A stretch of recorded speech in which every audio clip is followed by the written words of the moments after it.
Good morning, everyone. Just a quick video. My battery on my dump trailer is starting to get drained. I'm using quite a bit today.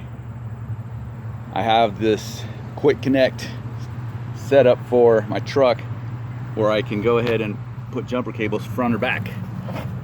So that's where I hooked it up to. The brand I got is Warren.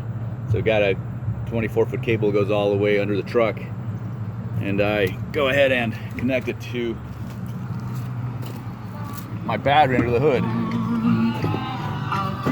And I went ahead and attached it to my auxiliary switch, excuse the glare, that came with my upfitter switches with my truck when I ordered it.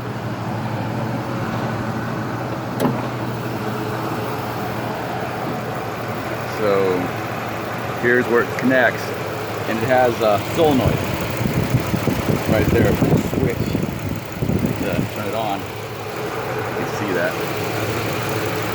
It's right there is where I tucked it, just screwed it onto the side there.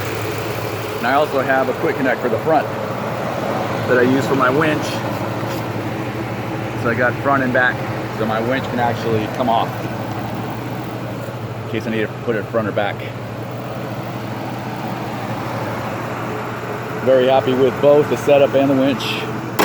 I will review my winch later.